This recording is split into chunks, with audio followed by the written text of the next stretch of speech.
টংলা বিধানসভা সমষ্টি ভিত্তিত খেল মহাৰণ প্ৰতিযোগিতা অসম চৰকাৰৰ ক্ৰীড়া আৰু যুৱ কল্যাণ বিভাগে ৰাজ্যখনৰ গ্ৰামাঞ্চলৰ ক্ৰীড়া প্ৰতিভাক উপযুক্ত পৰিৱেশ দিয়াৰ লক্ষ্যৰে অব্যাহত ৰখা ৰাজ্যৰ সৰ্ববৃহৎ ক্ৰীড়া সমাৰোহ খেল মহাৰণ আজিৰ পৰা টংলাত আৰম্ভ হয়।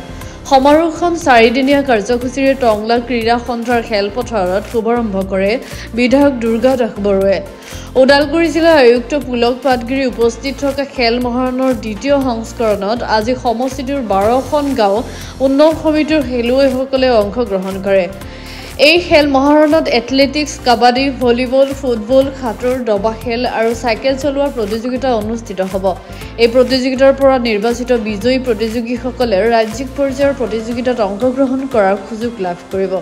উক্ত অনুষ্ঠানত 4 গৰাকী ৰাজ্যিক আৰু ৰাষ্ট্ৰীয় পৰ্যায়ৰ জ্যেষ্ঠ ক্ৰীড়াবিদক সম্বৰ্ধনা জ্ঞাপন কৰা হয়।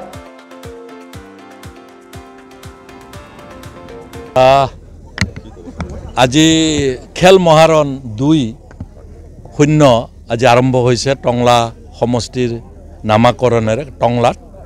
আৰু টংলাত 2টা ইভেণ্ট হ'ব, এথলেটিক্স আৰু কাবাডী, আৰু বাকী যি 3টা ইভেণ্ট আছে ভলীবললৈকে আৰম্ভ কৰি ফুটবল, চেছ কালাগাঁৱত হ'ব।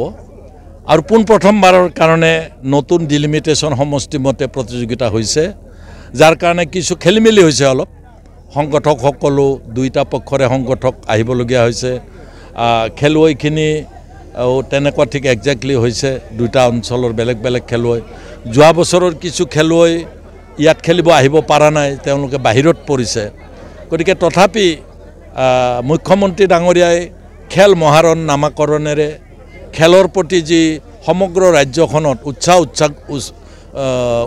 উৎসাহ উদ্দীপনা যোগোৱাৰ কাৰণে যি প্ৰচেষ্টা যোৱা বছৰৰ পৰা আৰম্ভ কৰিছে, মই এজন খেল অৰ্গেনাইজাৰ হিচাপে ৰাষ্ট্ৰীয় আন্তঃৰাষ্ট্ৰীয় পৰ্যায়ৰ মই মুখ্যমন্ত্ৰী ডাঙৰীয়াক ধন্যবাদ দিছোঁ।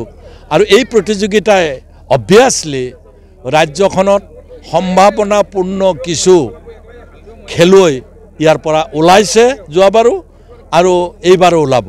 ইম্পৰ্টেণ্ট আমাৰ ইয়াত কোনখিনি ৰিচোৰ্চ বেছি আছে, ফুটবল প্লেয়াৰ আছে নে, ভলীবল আছে নে, কাবাডী আছে নে, কি খেলুৱৈ আছে, ৰিচোৰ্চ হিচাপে যদি প্ৰতিযোগিতাবিলাক ভৱিষ্যতে পাতিব পৰা যায়, তেতিয়াহ'লে অসমৰ বিভিন্ন ঠাইৰ পৰা বিভিন্ন পৰ্যায়ত বিভিন্ন কেটেগৰীত ভাল খেলুৱৈ ওলাব বুলি মই ভাবোঁ। আৰু খেলুৱৈ উলিওৱাৰ প্ৰচেষ্টাক মুখ্যমন্ত্ৰী ডাঙৰীয়াক মই ধন্যবাদ জ্ঞাপন কৰিছোঁ। নাই, ইয়াত 5টা ইভেণ্ট হ'ব, আমাক ক্ৰাইটেৰিয়া কৰি দিছে, যিহেতু কাবাডী হ'ব, এথলেটিক্স হ'ব, ভলীবল হ'ব, চেছ হ'ব আৰু ফুটবল হ'ব, চাইক্লিং। মানে আমাৰ ইমান খেলি মেলিৰ মাজতো প্ৰায় 18 নে 19টা VCDC আহিছে 27টাৰ ভিতৰত। আৰু বাকী 7টা কিয় অহা নাই, আমাৰ DC ডাঙৰীয়াই ক্ৰীড়া বিষয়াৰ জৰিয়তে এইটো জনাব।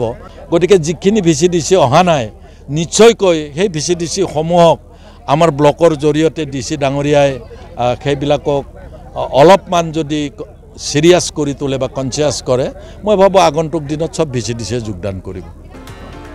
টংলাৰ পৰা মিন্ময় চহৰীয়াৰ ৰিপৰ্ট, গ্লোবেল NE 24/7।